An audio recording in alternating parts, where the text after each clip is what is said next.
here is where the drama starts. Lap 30, 8 laps to go. Sandobi hoping to take advantage of these lapped cars. Pilecki dives on the right side, very aggressive here. This is lap 4. The two Viceroys, Bill Frazier ahead of Matt Pilecki. Frazier's off. Frazier hit the grass. You hit that tire wall, your day is done. You know, it's lap 20. The Williams still trying to get around the Terrell team as he'll go around the left car and around those at the same time. At the same time, he's got the inside corner. Will he ride the curb? Yes, he will. He will get him on the inside. Duna Maria leading us all into Moss's corner. Look at the beauty as his right side will cook the grass a little away. 180, no, a 360. Oh. Who will yield going into this corner? It's really not meant for too wide as it will be Gernald. Gernald will yield. Lots of smoke picking up from that Williams car. He is pushing it to the absolute limit. 26 of 30 now. Only 4 laps to go. He's going to get the run coming out the final corner. He's going to pull up side by side with the leader. It's going to be a drag race to the finish. Who is going to get there first? It's going to be...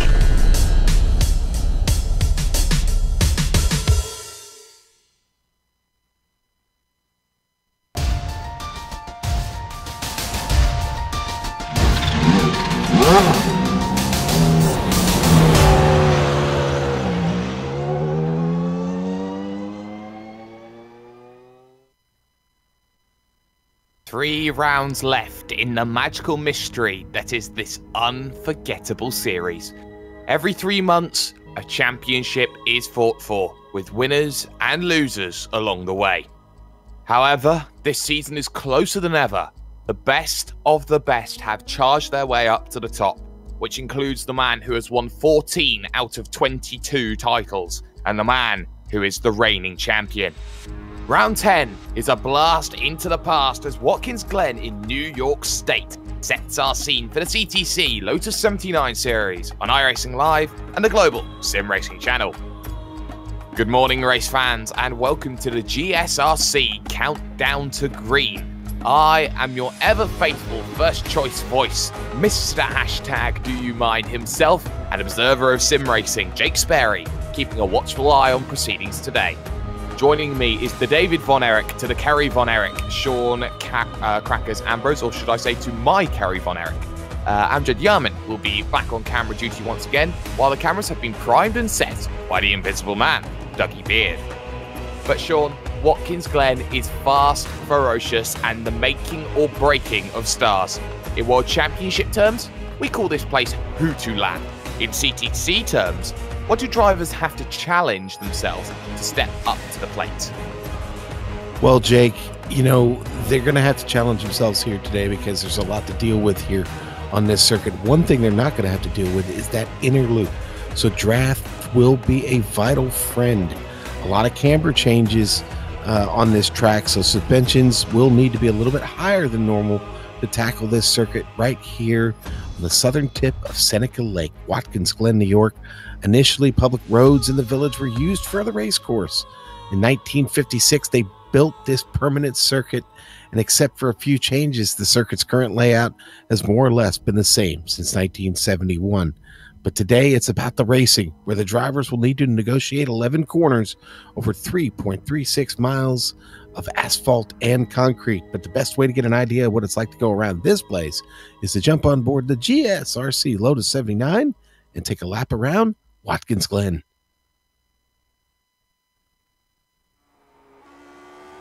All right, we've got Amjad Yaman of the GSRC Lotus 79, so let's do a lap around Watkins Glen. Coming down to turn 1, this is an excellent place to pass, but it's also super easy to overshoot. It's downhill as you're braking, so the issue gets compounded even if you're only slightly past your mark. Climbing back up the hill, the draft in the Lotus is going to leave a huge hole in the air.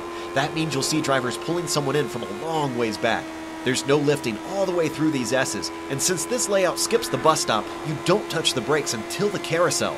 That means a lot of swapping positions will be taking place down this backstretch. Best to pick your line early and make your intentions clear. For the banked carousel, it's a very fast entry, so the brave drivers will really reap the benefits if they can be consistent. With the high speeds, little incidents will become big ones in a hurry. After that, switch sides quick and set up for the chute. This is a corner where being able to late apex tends to be a better line, but it's tricky to get just right. After that, we come to the lowest part of the circuit at the toe of the boot. This is a spot where you might see drivers try to overtake, but if you can get a better launch off the corner than your opponent, it's very possible to get the spot back. This climb is incredibly steep, so momentum is your friend. And the heel of the boot is another place where passing isn't uncommon, so you'll get a good chance to outbrake your opponent. Watch out for the inside curbs because some of the taller ones will upset the car very badly. By now, we're getting back to the main part of the circuit. The crest and off-camber nature of Turn 9 makes it tricky enough, but on-throttle oversteer on turn exit just complicates things further, as Amjad shows here. Indianapolis has some banking, but even with all the downforce of the Lotus, it's not quite flat out. Finally, we hit the last turn, which has the barrier right at the edge of the track. Treat it more like a street course to save the car. Hopefully, you've hit all your marks and have now finished a lap around Watkins Glen.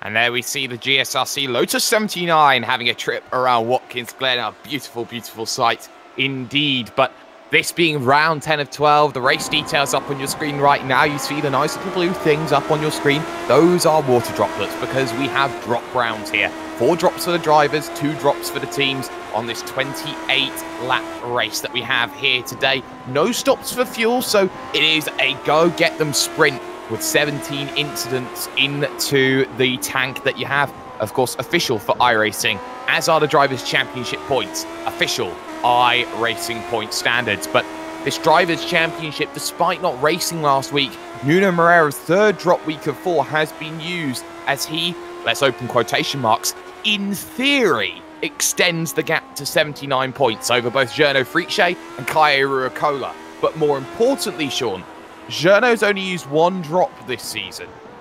Kaio Ruokola's only used 2. So therefore, Moreira has to score now, or he risks using the last of his 4 drop weeks before the end of the season. How will that added pressure affect the reigning champion? Well, the last part of what you said, pressure.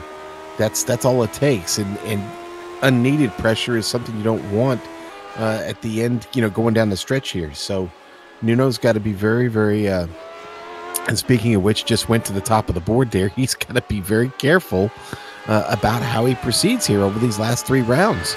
And constantly looking over his shoulder. You got to hope he doesn't crack under that pressure, Jake. Yeah, he certainly has to. Constructors' Championship, or shall we say the team standings here in the CTC. Points work a little bit differently, but Ferrari extend their gap now to 37 points between themselves and Brabham in 2nd. But again, the scrap for 3rd continues, as Wolf looks like to be. They are in great shape with the 2 Mr. Consistencies of the field, Sean, Bycroft and Stevens. Yeah, you know what? Their consistency has been something to watch all season. It's been a great season for them and the team. But this points championship there for the teams, you look at that battle back there, 2nd all the way back to 5th, Jake. Anything's bound to change here over these last 3 rounds. Jed Hofer can't improve his lap time, then he will stop. Jarno Friche on the front right now, 134.256. Let's look at Kaio Ruokola in the number 2 machine, though. He's just 0.2 of a second fraction under. Instead of getting pole position right now, he's on the 2nd row of the grid through the dangerous turn number 10, which is just a passing corner into the final corner. A little bit aggressive there with the curbing on the inside. We'll see if this lap time improves overall. The answer is no, it doesn't. So that final corner really cost. Moreira comes to the line and can't improve either. What about the qualifying guru, Matt Wood here, Sean? Yeah, Matt's got a chance here. Let's see if he can best himself. Coming out of that final turn now, heading for the stripe. What do we got? Nothing. Nothing is the option. Yep. He's got nothing to work with. Ove Trengerade, though, Mr. Classics, is in the race, and Ove wants to try and make sure that he gets himself as high as he possibly can. He won't improve his time either. Jarno Friche, though, can he put even more of a marker between himself and any supposed challengers? The answer is, oh, you bet he can. Only man to break the 34 barrier. 133.999. That is the personification of a great lap. Michel Vandenberg up to 5th, keeping the championship hopes alive there, Sean. Well, look at that. That was a real flyer there by Michel. Great job of getting that down. Pablo Suarez on track here now, trying to get his 2nd lap in.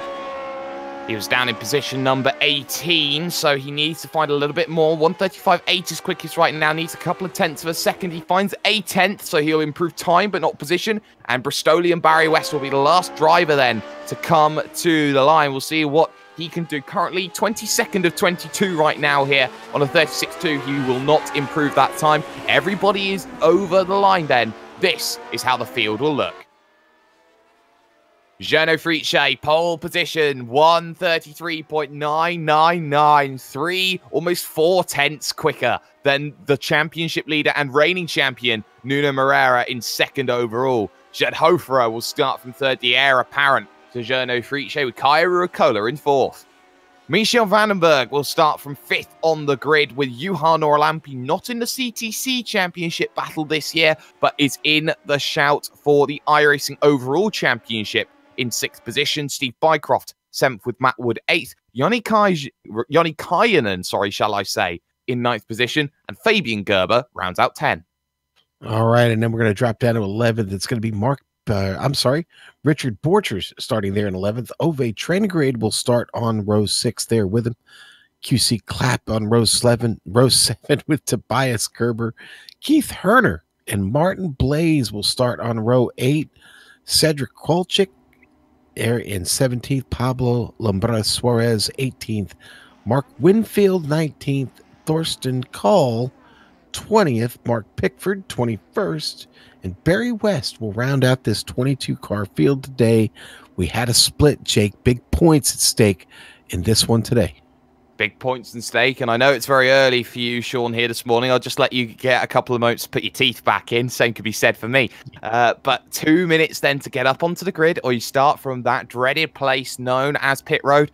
And at a circuit like this, that may not be a bad strategy call, because when you get these early laps, when you get the side-by-sides up through the S's section, heading towards that carousel right-hander, you have to make sure that you are right on it and making sure that you find yourself a lane, a gap, very similar to like you would say at Daytona, very similar to say like you would at Talladega. So a lot of similarities you can put into ovals here for this race, but right now, it's about the one man at the front of the field, the Austrian, the 14-time champion, Gernot Friche, and how he wants to try and push his way forward. The reigning champion alongside, who can't afford to slip up and make mistakes here at this event. Green flag, though, will be coming up in a few minutes. Lights on. Lights out, and away we go. And Nuno Moreira gets a fantastic start from what is the front row of the grid. He instantly challenges side by side to the 90, turn number 1. He looks to up and under here, get the run out of this corner and heading towards the next section of track up through the S's. Too wide it goes behind for second, for third, fourth, fifth and sixth, and it's still side by side. Matt Wood here tangling with Nora Lampe, but no contact. In fact, it was Michel Vandenberg going side by side. We'll keep an eye on the front though, because the draft comes into play. Moreira instantly to the outside as they head to the next right-hander out on circuit and takes the position away. Exactly what he wanted off the start here, Sean. And everything's sorting itself out at the back. Everybody made it through the 90 clean and now into the carousel. Just about line astern here to the back of the field. Not many taking advantage of that draft here on the opening lap. Oh, and off goes Fabian Gerber. The McLaren tangles into the wall. Unfortunately, doesn't spear on back onto circuit. A little bit of contact there, and that was with Richard Borchers. Borchers was far too deep down the inside, and there was just nowhere to go for Gerber.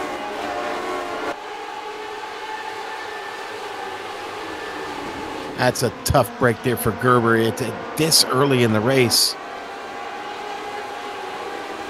This early in the race, you can't afford to see incidents come and go, but Fabian Gerber, knowing that his brother is not, well, he's a little further down the order here in the form of Tobias Gerber, the points for the Constructors' Championship will be diminished in terms of this event. But at the front, Moreira leads, Friche, Hofer, Ruakola, Nora Lampe, Vandenberg and Wood make 7 and 8 on the field, but the gaps open up. Martin Blaze, though, looking to challenge Cedric Krolschick, who's already got through up 2 positions in the early goings into the 90 they come along. Yeah, and Blaze just didn't pick anything up down the straight there at all. In fact, it looks like he lost a little bit of ground.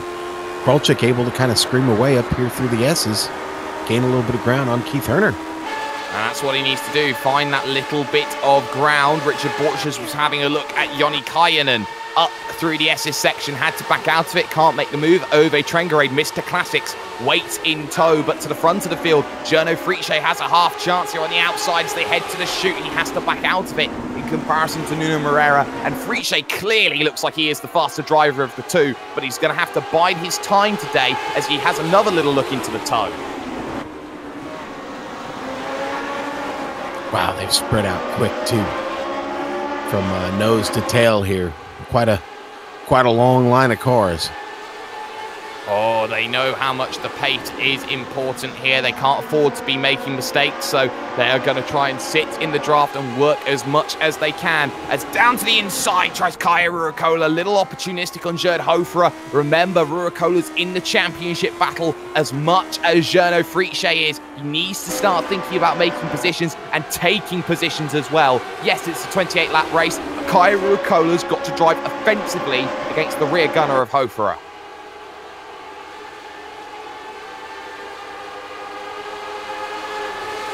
Going to replay, it seems here, Sean, of what has happened in the early stages of this event. And well, this was what happened on lap 1. You can see Moreira took the position away, and this is what happened to Fabian Gerber here into the chute, and it was a horrible, horrible bit of contact. Yeah, it was the rear of the car where the contact actually was initiated. You can see right there, get together. Those rear tires clatter together, and Gerber winds up into the barrier. Let's go back live. And Moreira's been involved because Moreira just got the massivest of wiggles coming out of the 90, caught on the curb. Not only was he caught on the curb, but he lost one position. Oh, huge contact with Juha Noralampi, collects Matt Wood, and then everybody goes spearing across. That was the big worry that everyone had. Borchers involved in that as well. And somehow, some way, I think we just lost 4 vehicles. Barry West and Mark Pickford, the 2 orange and white cars, catch that there at the back. We're going to look at it from above here. Well, aerial coverage of this one, and it's very scary when you're involved in this because it's just a funnel here at this circuit. There's nowhere for you to go. There's no runoff. This isn't Herman Tilke design. It's a big, big incident, and it's one that has cost a lot of drivers here today. Wow. So tight up through those S's, like you said there, and that is that's a great place for the big one, and way too early in this race to have it. That's going to eliminate a lot of fast cars from this race. Into the pits comes Matt Wood with damage, and Matt Wood, who since January has finished no higher than 4th, no lower than 7th, I think is going to have his worst finish of the season in 2018.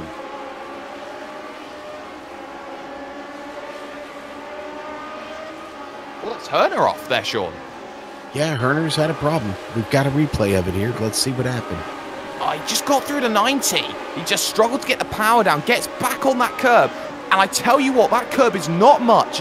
In almost 95% of vehicles on iRacing, you do not take that curb for granted. But he is the second man to be caught out by the curb on the 90.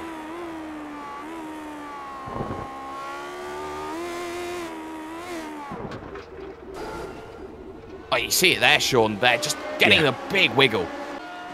Yeah, he just got, he straddled that curb a little bit too much, and it upset the car when he tried to get back to the power. But with all of this, let's reset everything. This is how things look right now on lap 4. Journo Friche leads, Gerd Hofer in 2nd, Austria 1-2 as things stand. Ruokola is in 3rd position, Michel Vandenberg up to 4th. Moreira has only dropped back as far as 5th position, but he would be hemorrhaging points as things stands compared to his rival. Joni Kajanen up into 6th. QC Klatt is in 7th. Tobias Gerber in 8th position. 9th currently is Thorsten Kahl with Martin Blaze in 10th. Cedric Krolschick just behind, looking to get a sniff for the top 10 and potentially some Sperry points to offer as well, Sean. Yes, we love the potential of those Sperry points. Tell you what, Thorsten doing a great job up 11 spots here, and well, of course, because of the carnage here early, everybody else up there with him. But right now, it's Martin Blaze, and he looks like he wants to ratchet things up a bit. He's pulled him in. Going to get to the S's, or I'm sorry, up through the S's here and into the backstretch. And we'll see if he could do anything on this straightaway. Wow, here comes Krolczyk, too. He's got a nice run there out of the S's. Well, here we go. Double toe, in tow, as they now head themselves towards this section. Blaze thinks about it on Carl, gets the inside, but the door pretty much shut there. But washing out a little bit on the exit there was Thorsten Carl. This allows the side-by-side for Blaze here as he makes this run towards the left-hander of the chute. And you can see a lot of curb there from the driver of Thorsten Carl. I think he's not quite got his lines worked out the way that he wants to. And I've heard engine gone for Mark Winfield. This would have been a lap ago, Sean, so Mark Winfield out of this event, not ideal. But look at Ruakola now. He's thinking, well, I've got to get to somebody. He's got to get to Hoferer. Yeah, and he's just about done that.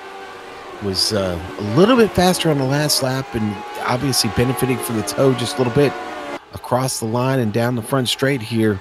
See if he can make a charge into the 90 and get a good run up through the S's. Fastest lap of the day for Gernot Friche, 1:35.465. And well, Kaya Ruakola does his fastest lap of the day as well, which was a 1:35.498. But the fastest lap of the day, if things I am looking at are correct, is Michel Vandenberg's 1:35.451. Here comes Ruakola, though. Defensive line taken by Gerd Hoferer. Forces the Finnish man to go to the outside, does the Austrian. And now looking for it. Look at how he tries to just hold that line. He has the inside then for the chute. But if Hoferer can hold it here, he'll have the inside for the toe of the boot. He can't. Kaya Ruakola with a stunning move. Great move indeed. Knowing exactly where he was on track and how he had to execute that was just perfect. But the issue is that he's falling out of draft range now to Gernot Friche. That's going to be the big factor that everyone's got to be worried about, because if he falls outside that 1 second window, there's not going to be much opportunity to get back. Ilo to the 14 machine. Pablo Lumbueras wants to make the move on Cedric Krolczyk. He's tucked right underneath and he's just waiting for an opportunity. If you're brave, you can do it here at the heel of the boots. Pablo's definitely brave, but is he willing? Here, just 6 laps in, somebody's got to start moving forward here at some point, Jake. And you know what, Krolczyk, if I'm looking in my mirror, I'm maybe a little bit nervous right now about what Pablo might decide to do here. Yeah, he may have to be a nervous man. He's not got much to work with. Little wide, though, in front of him was Martin Blaze through that penultimate corner. There's not much margin for error when you get through there. Of course, the grass really does encroach on you so quickly through that penultimate corner. But they go to start lap 7 of 28, 1/4 distance already in the books then, as you're going to see Thorsten Carl again become the man under pressure. The advantage, though, for Carl in this situation, ironically, is the fact that he has a train behind him, that Blaze will be worried about Krolczyk, will be worried about Suarez. You know what? I think Gerd Hoferer is starting to worry. You know, we're still watching this battle. We're on screen here. Krolczyk looking for the outside on Martin Blaze, and well, it just seemed that he didn't have the wherewithal to hold it around the outside. Blaze does very well to hold on in that situation, even with the toe that he had available from Thorsten Carl. I'm wondering if it's a higher downforce setup right now from Martin Blaze. Okay, well, it could be, and these setups are open, so we don't know how much downforce or how little downforce these guys have got dialed into their setup. But up front, Vandenberg has now started to catch this field. This has turned into a 4-car race. He is closing a little bit every lap here, Jake. 1:35.8 last time by from Vandenberg. It was a 36.4 from Gerd Hoferer. That was the difference between the pair of them. They crossed the line now. The difference between them, 35.6 from Vandenberg, 35.6 matched from Hoferer, 35.6 from Ruakola, 35.6 from Gernot Friche. So they are all running at exactly the same pace, but expect those times to come down over the stint because of the key factor in this one here, Sean, and that factor is going to be fuel will go down.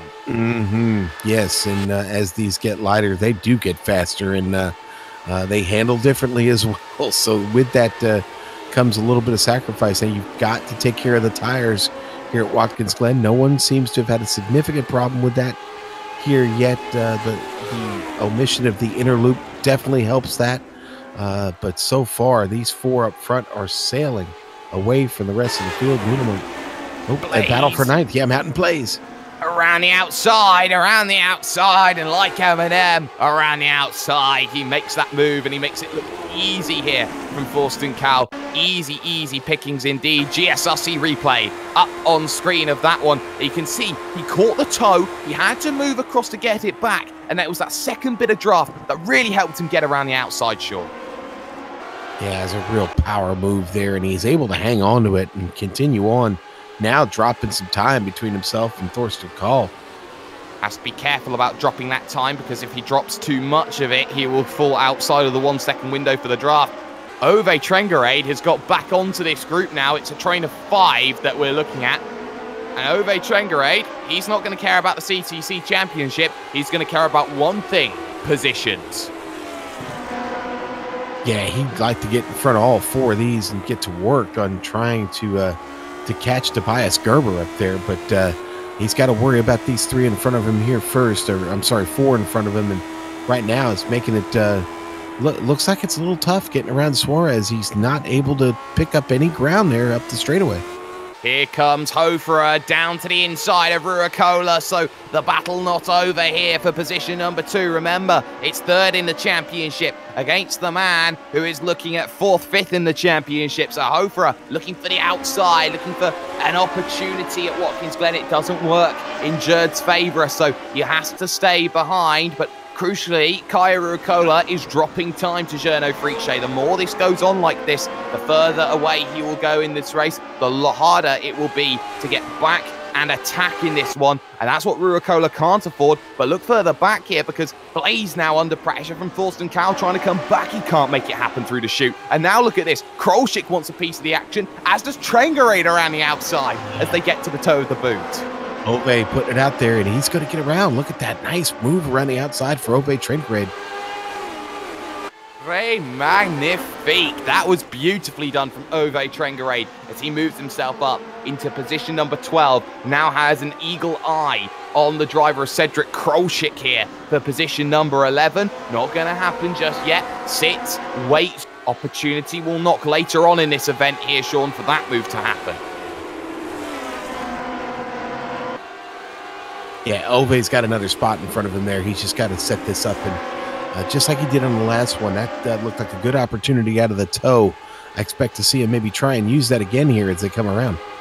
Well, they have a better opportunity known as the carousel to try and make that move. But through the 90, no real harm or foul at this stage. Krolschik may be starting to drop off a little bit here from the draft of Thorsten Kahl, who's had a very good lap this time by. He did himself a 37.5. Compare that to the 37.7 of Cedric Krolschik. The difference was night and day. Thorsten Kahl, though, trying to mirror image the move on Martin Blaze that Blaze made on him, but he's not confident to hold it around the outside. He needs to get the pickup off of the exit. Can he manage that? The answer is no. So now Krolschik will close in. Now you'll get Trengerade closing in, but Trengerade has to angle that car to the outside, I think, Sean, because he knew that the inside was being closed very quickly by Krolschik. And here we go, take 2. Take 2 indeed. Here he goes. Look at the acceleration out of the turn. On the outside there, really, really good job by Ove. Not as good as last time, but he's right there with him.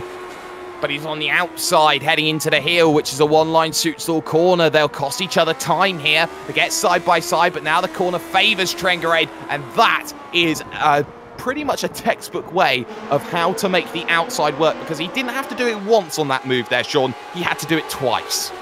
He did, Jake, and we obviously have now figured out where Ove Trengerade's favorite part of the track is. I think we do. I think he may be a shoe salesman. Yes. Meanwhile, at the front of the field, Hoferer is through on Ruokola, but Ruokola's going to come back, and Michiel Vandenberg is very firmly in the draft of this one. They're now 2.5 seconds back. Ruokola looks for the inside as they head themselves into the carousel once again, and this could be a 2-for-1 special here as Vandenberg is on the outside as they head to the chute, so he'll be very cautious about how he makes that move. He can't make it happen here, so Ruokola plus his 1 back up. But they're just letting the 14-time champion walk away with this one. They really are. But hey, that's racing. Okay, these guys are all struggling to get one more position, and you got to do it, and it comes at a cost, and the cost is right now Journo Frisch looking at about a 3-second advantage on these fellas, and boy, something's got to change for that to get a little closer for Kai Rucola, Jerdhofer, and Vandenberg to get there. Yeah, they've got to keep looking. Someone else who's still looking is still Ove Trengerade, because he's now found Thorsten Cowell's rear end, wants to try and make that position here on lap 11, but he wasn't able to put his favourite overtaking opportunity into practice. But he'll get that one there. Thorsten Cowell, too aggressive on the power on the exit, and he finds himself in Armco. Yeah, and he's not going to like that damage. That right front's going to go right into the Armco. You'll see him lose it here on acceleration.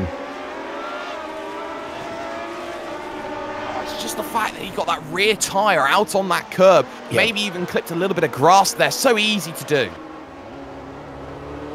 Yeah, in fact, Calls brought his car down into the pit lane because of that. I'm going to suspect it was suspension damage. He's probably rolling with a meatball. And that's going to mean that he'll spend a lengthy time down on pit road. Not ideal for the race. The battle second, third, fourth continues then. Rucola, Hofer, Vandenberg. And Vandenberg, this has been a season for him where he has come of age a bit, Sean. But the issue for Vandenberg this season has been consistency value. And that's what's kept him out of the championship picture, but is what has kept him in the constructors' picture.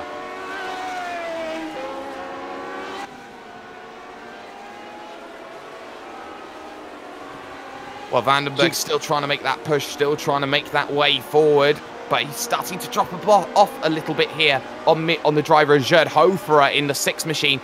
I'm just wondering here if Vandenberg's pushing too hard, Sean. Well, you see right now he's falling back a little bit, and that is a worry. You push too hard here, and you use up the car, and then, of course, you've got to spend time letting it recover.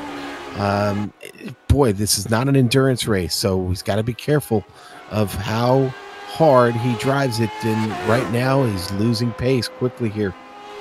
Yeah, he's losing pace very quickly. What we're going to do is we're going to quickly bring Juha Noralampi into the booth. Sean, he's not had the best day. Juha, tough start to this race for you, buddy. What happened? Well, Sean, thanks for taking the interview. I'm so disappointed. Yes, Nuno made a mistake there, and he just hadn't the pace anymore, and he has over 10 kilometers slower, and he just got through my driving line, and I don't understand that move, but that was the end of the race for me and 4 or 5 other cars, and that's very stupid to do in such a experienced driver, and I'm so disappointed now. Well, we're disappointed to see you out of the race so soon, and the other cars that were affected by that as well. And well, this race will sort itself out, and then we'll throw the checkered flag on it, and we'll be back at it next week. And we hope that we get you there next week. And again, apologies and commiserations there for the way your race ended today. Yeah, thanks, Sean and Jake, and have a good day. And bye-bye. All right, that is Juha Noralampi, Jake, and well, obviously a bit disappointed. Yeah, obviously a bit disappointed. It's not always the way that things want to pan out, but sometimes it's the way that it has to be. Ove Trengerade, though, here's a man who is like butter at the moment because he is hot and he is moving right now. He's got Martin Blaze just in front. He wants to make this move to take position number 9 away from Blaze. And let's not forget, Martin Blaze is +7 already here, Sean. Yeah, Blaze is having a heck of a run here today. And Jake, though, the battle for third heating up. Vandenberg up alongside Jerdhofer, and he's going to back out of it there into the carousel. Well, he tried, but, when you try your best, you don't succeed. Well, he didn't get what he needed, and he didn't get what he wanted either, so Jerdhofer holds the position number 3 right now. Not much more you can say about it. Back, though, to Blaze. He's on the outside here with Trengerade, and that's a good decision, I think, here from Martin Blaze. He likes running that outside line. It also blocks Trengerade for the run to the toe of the boot as well, so that's a really good counter, I would feel, from Martin Blaze there, Sean. Yeah, it was a good counter, and Ovray right now has got to be pretty frustrated with his inability to figure that out. And I got a feeling he's probably going to. The question is it going to be way too late? And it's starting to look that way as Tobias Gerber has now been allowed to get out to a 12-second advantage on this pack in the field. And let's not forget Tobias Gerber has QC Clapp just in front. And let's just say something right now here, Sean. I think Ferrari need to look, and I think the CTC need to look now at QC Clapp being a #1 driver, because having vehicles 4th and 7th and in the top 10 twice for what is the 2nd consecutive season, I think QC Clapp isn't a #2 driver anymore. I think he's good enough to lead his own team. I absolutely agree. He has been very, very consistent this season, and we saw it last season. And yeah, I think he's ready for that graduation. Here comes Vandenberg, looking for the inside, but again, he's just unable to really have an answer to Hofer when he pulls out of the draft. Michel Vandenberg looking for position 3, extending the Constructors' Championship lead, unable to make the move again. Well, Jared Hofer is not absent from mistakes, so Michel just needs to stay on his toes. Jared had a little bit of trouble a couple laps ago in the 90. Almost lost the car. He was lucky to keep it on track. That's what allowed Vandenberg to kind of get back with him here. But now Jared seems to have found pace again, and Vandenberg just a little bit out of that toe. Looking for opportunity, doesn't knock. Ove was so close in the 13 machine to getting past Blaze, but he couldn't find the way through. And when they get to the hairpin at the toe of the boot, it seems that Ove Trengarade can't set the run up to make it happen. And he's trying everything. He's tried the inside, tried the outside. Now what do you do if you're Ove Trengarade? You know that you've had 2 attempts to not make this move. Here's the chance, though. Mistake off the exit from Trengarade. He ran a little bit too deep into the corner. He's got to worry about Krolchik, too, because Krolchik seems to be braking a little bit later. When you make a mistake, that could be tragedy. When you lose control and you've got no one, it's tragedy, in the words of the Bee Gees. But now Ove Trengarade needs to think about this. How do I make this move? Where do I make this move? And at what time do I make this move? Because he knows that if he gets to the front of the train, he's got to try and break a second. And that, as a concept, we've seen Martin Blaze couldn't do it. So can Ove Trengarade do it at this later stage? I think he can. I just think it's going to take a little bit of research and development here to figure that move out. Our leader just got by Matt Wood. Matt Wood having a recovery drive right now after, well, early trouble and a very damaged car. Oh, and Trengarade almost made the move. He's still got the inside as he heads into the next left-hander. Trying. No, it doesn't happen. He looked at it. He thought of it. It didn't work. He now looks for the inside when they come to the toe of the boot. Deep line from Martin Blaze. He'll pick up the run coming off of the exit. But Ove there, that's as close as he's ever been, Sean. But he was on the outside struggling to try and make that move. Boy, he's just got to be just teeth clenched, white knuckling it right now, trying to figure out what have I got to do to get around this guy. It seems that Martin Blaze has the widest machine in the Lotus CTC 79 series. So, Ove Trengarade, you got to work a little bit harder, buddy. You got to find a way to make it work for you. Again, though, towards the front of the field we look, and the gaps have opened up a little bit. They're all within that 9/10, 8/10 of a second window, Sean. Unable to really make an impact. Yep, it's tough when the gap is as such. And picking up Vandenberg here, it seems like he has closed it back up a little bit. Maybe got a little bit of help having to get around Matt Wood right there. That brought things a little bit closer. He's starting to gain on Jared Hofer again. That last lap was exactly 1/10 faster. 1/10 faster. Attempt for Trengarade, but now Krolchik thinks about making the move. He hugs the inside line, trying to sneak the position away. But again, washing out on that outside line is Trengarade, looking to get the run off of the exit. He just about manages it, but he has to hit the brakes. And Krolchik now trying to set up the run on Trengarade, unable to make that happen.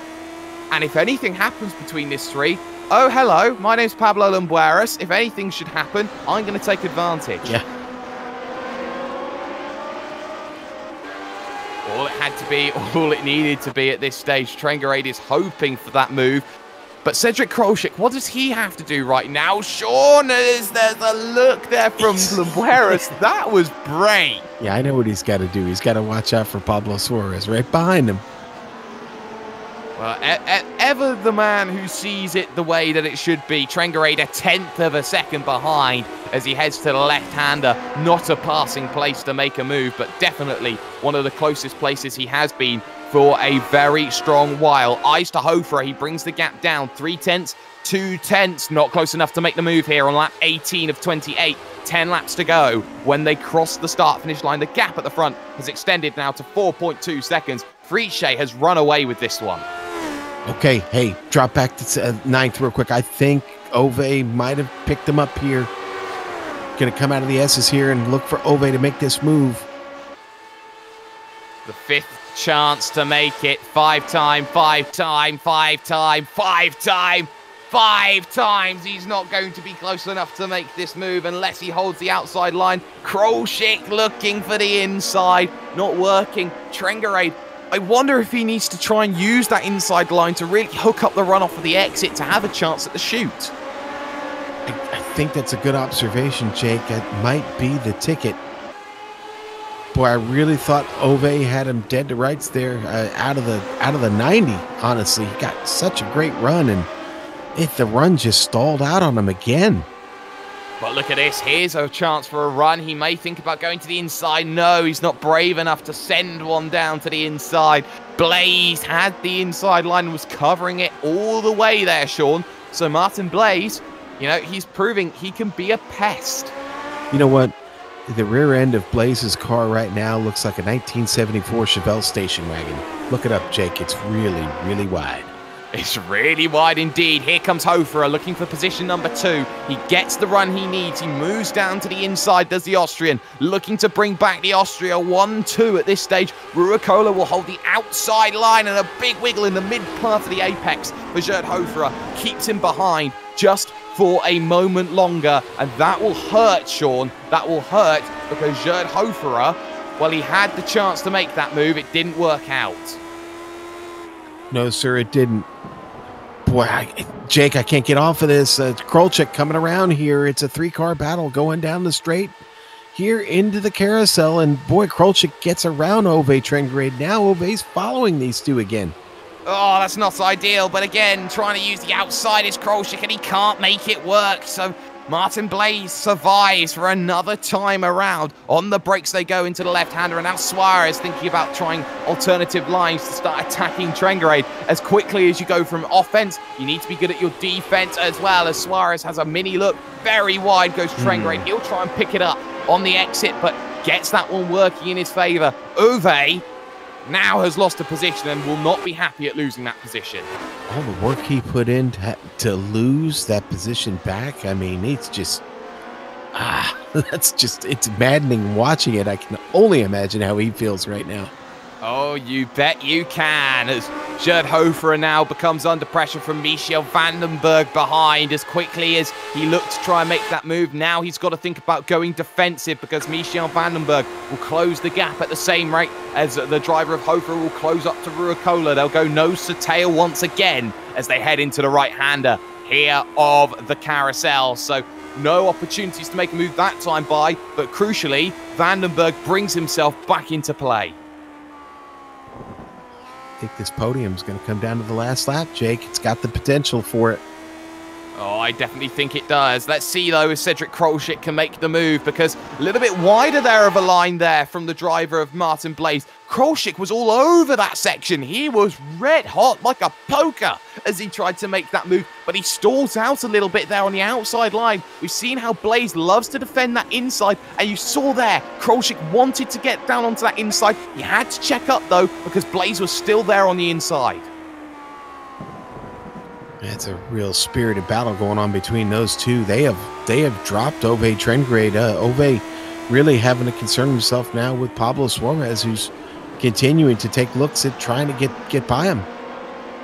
traffic gets out of the way of Kaya Ruokola. That's Keith Herner getting out of the way. And, well, Keith Herner, one of the Nordschleife specialists, always gets himself up there high at that track, but struggling a little bit further here today. Wide from Hofer through the 90. May cost him ever so slightly as he looks to try and run it up the hill. Not going to be able to make that move, I don't think, unless he just hooks up this next right-hander. And he has hooked that up a treat through the last part of the S's. He now has this shot to go down to the inside. Lap 21 of 28, but he waits on it, Sean. Mind games. Yeah, and then Vandenberg able to reel them back in after, I kind of wonder what Vandenberg's doing here. Is he playing games with him, or is he really just better in some sections and a lot worse in others? But it's been a bit of a seesaw for him today.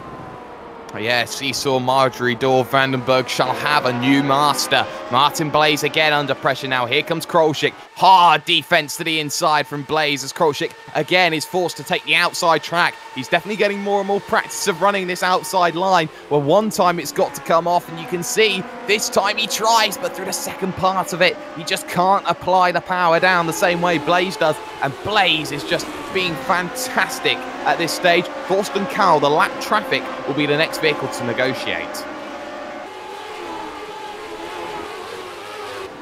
Thorsten's done a pretty good job here so far of getting out of everybody's way as they've come through. Boy, I'm sure he would have loved a better result today. Up 3 spots, but obviously had trouble, had to pit that car for almost 3 minutes. And that's what's put him 2 laps down in this event, behind Matt Wood in the 7 machine as well, currently running P17. Hofer again getting a fantastic run up through the S's section. Will he look to make a move this time? Now he does. So he waited a lap and decided, you know what? I'm going to have a little try this time. So down on the inside, looking for that move, trying to pinch Ruokola to the outside. They go nose to tail, but Ruokola with superior overspeed through that corner. Gert Hofer has been struck by a ghost. He had it for a moment, Jake, just for a moment. But that moment was ever so fleeting, and Gert Hofer loses the position, loses the chance again. And it begs the question, if you can't hold it down the inside at the same pace, what can you do to get past Ruokola? He's fighting for a championship, remember. Pun him. It's Chrome Horn. Side by side, though, back further. Too wide, too deep. Suarez wants it on Trengarade. Krolschick can't make it happen. Suarez can't make it happen. Here's your opportunity, Trengarade, outside of the chute to try and make it work. If he can hold it here, he's trying everything to hold it here. He can't. He may have a shot trying to get it to the toe, but he won't have the shot heading to the toe. Just to be clear, we here at GSRC would never advocate anyone punting anybody on track, so. But personal opinion would be otherwise. I'm just looking for a win, baby. You're looking for a win. I'm looking for a great show. Michiel Vandenberg then becomes the man, looking to close it down on Gert Hofer this time. Hofer will close it down to Ruokola, who had a great lap here. 6 laps to go then at Watkins Glen. And again, the look from Vandenberg. He's thinking about it, moves to the outside too late because Hofer is trying to just close that one in. And he used all the draft. He really moved up to the rear. And that's what Vandenberg's got to worry about, Ruokola, because Ruokola is the only reason why he can't make the move. And look how much he backed out of it through that left-hand corner there, Sean. Yeah, he backed out quite a bit and now has to get back to work on trying to close the gap again. Again, this is the seesaw battle that's been going on all day here for Vandenberg back there. But, boy, how many more shots is Hofer going to get here at Kaya Ruokola with just what, when they come around, it'll be 5 laps left to go. Not many is the option. Suarez dives one down to the inside on Trengarade, but he needs to get the run here for the left-hander. Krolschick will play defensive on the inside. This will aid Suarez, who will have the inside heading to the toe of the boot. But as we all know, this is the Ove Trengarade special around the outside of the boot. You can't beat him normally when he takes that outside line. And as you'll see, pick up the power on the exit. Suarez has no answer. So I think Suarez is stuck. He might be. I think what's hurting Ove right now is that Ove's inability to get past Krolczyk and get to Martin Blaze again, as I think he might have used up the card just a bit. He's got enough left to defend against Suarez, but I don't think he's got enough left to attack at this point. And that being said, I think Ove himself is stuck, Jake. And Hofer has enough to attack then with 5 to go. But no, he backs out of it. He had the chance. He says, no, I can't make the move. I don't want to make the move. So he sits and waits again. I think he's waiting for the last lap here, Sean. You think everybody is still a little bit of shell-shocked from the way the race started, and they just don't want to make a move at the risk of, putting a few more cars down? No, that's far in the past, Sean, in my opinion. I don't see another way of that one happening in that sort of sense. It's far too spread out to see anything of that magnitude once again. Krolczyk again on the attack on Martin Blaze. This time he's going for the outside line. This time he's wanting to try and get a full car's width. But again, he's unable to make that happen. But he's a lot further forward than he was. He tries to pinch the man of Blaze down. And he's got the inside now for the next corner. So crucial in this battle. Blaze could be beaten for the first time in about 15 laps here. And then Trengaray, who's on the outside. Krolczyk's got the move. But Trengaray just didn't have enough to make it work. But he will still try the outside. Well, this is where he's been awful good. There he goes. Oh, he's got to do it again, though, here. He's on the outside, heading to the heel of the boot. He's done this move once already, and that was on the man in front of Cedric Krolczyk. And guess what? He lifts off of it just enough, I think, does Blaze. And look at that. He's got the inside now for the next left-hander, which is off camber, only going to be helping the man on the inside. And that is position done. Here comes Suarez. Wow. Just when I had laid Ove to rest there, he picks up a spot. He's listening. I tell you what, you would be the worst reverend in the world. They'd all be jumping out of the box halfway into my sermon. Oh, and then everybody would be running away. So that would not be ideal for your church and whatever you do. Ruicola, though, still in second position. Hofer third, Vandenberg fourth. We haven't had a chance to talk about Journo Friche. 6.2 seconds, 4 laps to go. The only person who can beat Journo Friche is himself. Yeah, this is his race to win. It's been pretty flawless for Journo. It's only... and a big wiggle as well, so he has to be careful about what happens when he gets to those later stages. So you can see that the drivers are still pushing and are still looking for those opportunities, as 34.7, his fastest lap of the race was last time by. There's a 35 flat that time. Just a couple of mistakes there on that one just to keep an eye on. 34.8 though from Caio Ruicola, 34.9 from Hoferer, and a 35 flat from Vandenberg. All these guys are going purple here in the battle for second to keep going, but look at that gap that has just been opened by Ruicola. It's now 0.7 of a second with 3 to go. Well, not a bad time to open that gap, Jake. In the closing stages, just give yourself a little bit of a safety net there in case you do make a mistake. In case you do. So Judd Hoferer looking at this second place, thinking, oh, how nice would it be if I just get a few more points for the championship, knowing that Nuno Moreira is in 5th position and will not be doing well. Big woe, though, Sean. Man, yeah, a big woe. And here comes Vandenberg on board with him. Oh, that was a slide. That was a big slide. That was a mistake from Hoferer. He picked it up nicely, but I wonder if that's put him outside of a second now. Boy, hang on, Jared. It's going to be a bumpy ride here over the next 2 laps. Well, it's going to be a long 2 laps at the Glen. 5.4 kilometers, 10.8 left to go when they cross the start-finish line. And Judd Hoferer now needs to start running. And I think he's known that. He sensed it. And I think he's using a couple more mile an hour than I think he did before, as he just really runs this second half of that lap right down. Keeps the gap just about to the second. He just about keeps draft.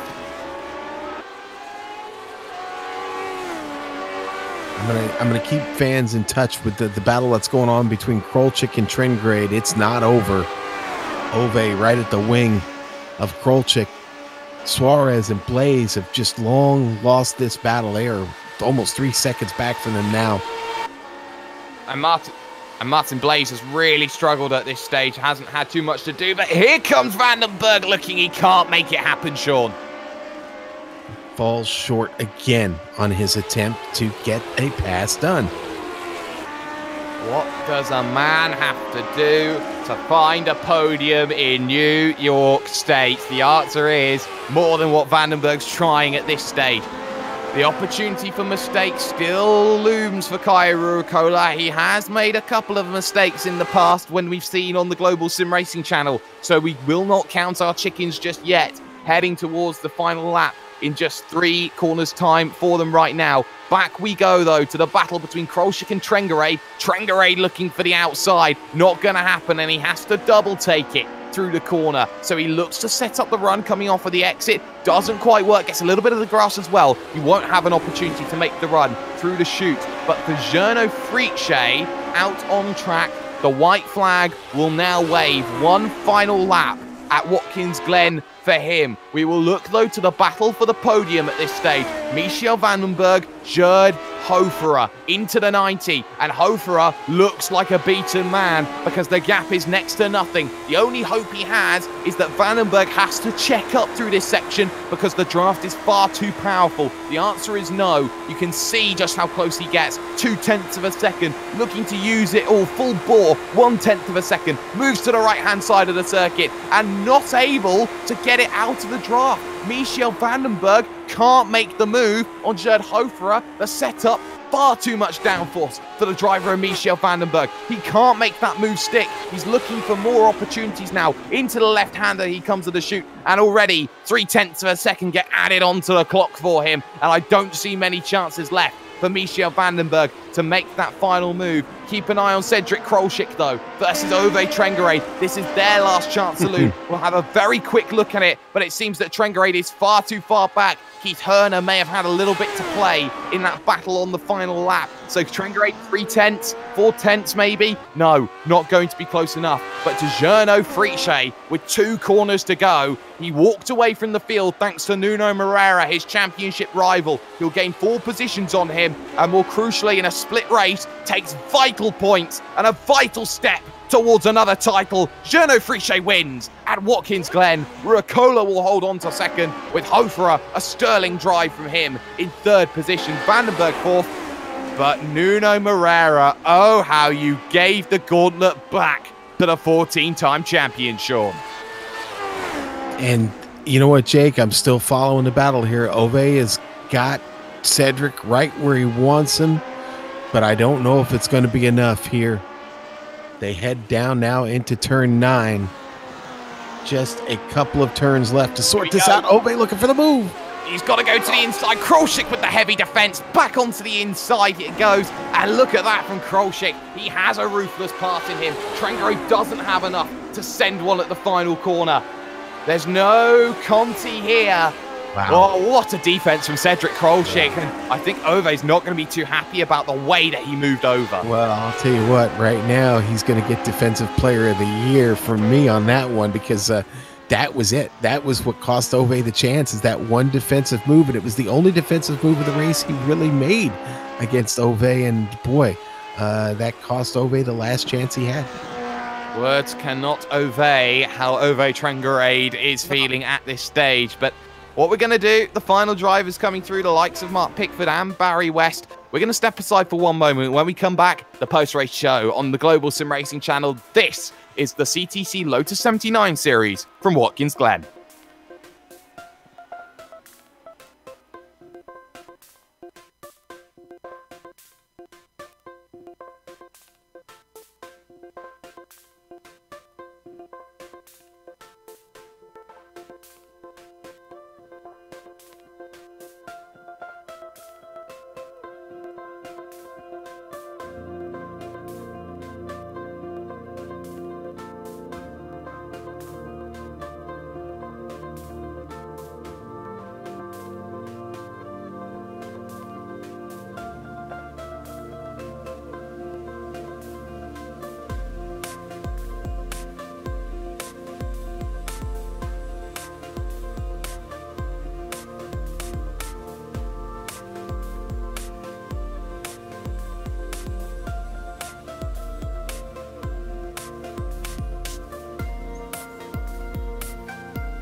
Welcome back, ladies and gentlemen, to the CTC Lotus 79 series on iRacing Live and the global Sim Racing channel. A great race in the end. 2 different battles going on in 2 different sections of the track. And well, it ended one way for some, it ended another way for others. But the one consistent factor, Jarno Friche. He wins by 7 seconds in the end over Kaya Rucola. Gerd Hoferer holds on to 3rd in the end ahead of Michel Vandenberg. Nuno Moreira, though, a mistake in the early stages of the event cost not only himself, but Juha Noralampi as well, who was very upset with what happened today. Moreira trundles back home in 5th position.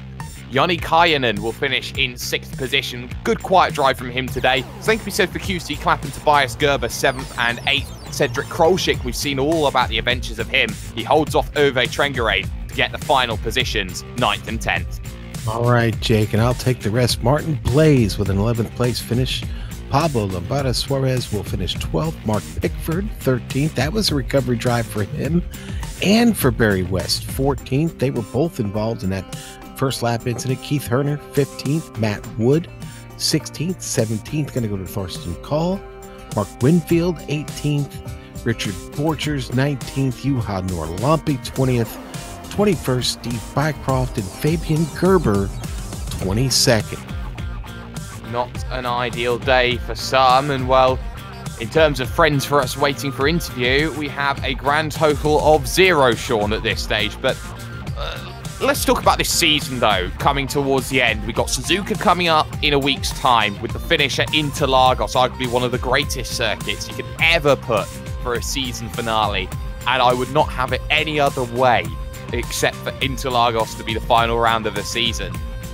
It's such a classic showdown finish with 2 circuits, which arguably in Formula 1 terms for the last 10 years or so, excluding Abu Dhabi, has been, you know, a traditional finishing point.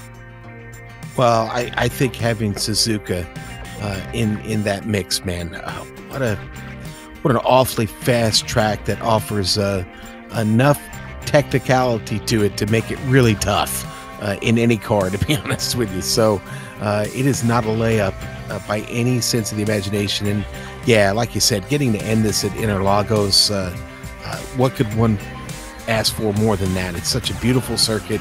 It has a really nice flow to it, but man, it's awful challenging as well. Drivers are really going to need to be on point here over the stretch, but it does look like our winner has finally made it down to victory lane. And Jake, I think you've got a chance to talk to Jarno Friche. I do, Jarno Friche. Jarno, victory. Maybe you could be thankful in the early stages as well. Your rival did you a massive favor. Yeah, that's true. I think I was lucky in this one because it was a big points race, and I had good pace, but I didn't expect to be so successful points-wise. So it's a good one for me. A very good one for you. Of course, you take victory, and especially in that second part of the event, you were really just pulling out 10th on Rucola as he battled hard behind with the likes of Hoferer, the likes of Vandenberg. Do you think that in terms of your season, you know, this is your 3rd win of the season overall, do you think that you are looking now, you know, at maybe Championship 15? It's hard to say. At least I'm back in the championship battle. I should have a good chance now, but it depends on what Nuno does and also Kalle and the other fast guys in the last races. But yeah, I think this one was quite important for the championship, so I see a chance again now. You see a chance again, and of course Suzuka in a week's time, a classic circuit with a lot of difficult areas of a circuit to work with. Do you feel that that Suzuka's going to be the truest test of a driver? It's a very nice track. It's one of my favorites, and usually I'm competitive there, so it should be an interesting week. And so should be the final week in Brazil in Interlagos. So, before we let you go, any shout-outs or sponsors you'd like to give? No, just thanks to all the guys running this series.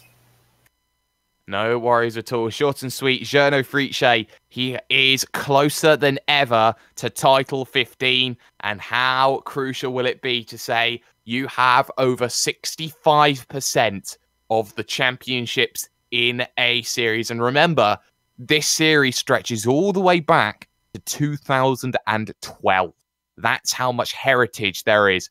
6 years and 23 seasons. But unfortunately, that's going to be all that we have time for here this afternoon for me. This morning for you race fans in the United States. A massive thanks to all the drivers, all the teams, all of you who have been watching at home, and of course to the Classic Teams Championship for flying with us and going GSRC. Of course, our thank yous have to also go out to the companies and the equipment and also the software that you have seen being involved or affiliated with this afternoon's broadcast. And we would also like to thank Eric Ekholm and Casey Lalonde for the music that you have heard this afternoon.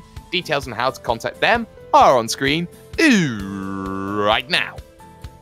And of course, speaking about contacts, if you are wishing to have your series broadcast, or you just want to find out when the next dose of sim racing action or otherwise is live, pop over to globalsimracingchannel.com or check us up on social media with a Twitter handle @GSR Channel, or catch us on Facebook as the Global Sim Racing Channel. We're off to the land of the rising sun, the land of Royal Rumble winners, and the land of gaming heaven. Suzuka, Japan will be there for round 11 as we head to Mie Prefecture. But as always, that has been Sean Ambrose, that has been Amjad Yamin, and that has also been a man who some say created the first GoPro camera by jumping out of King Kong's hand. That is Dougie Beard. I have been #YouMindJake Sperry.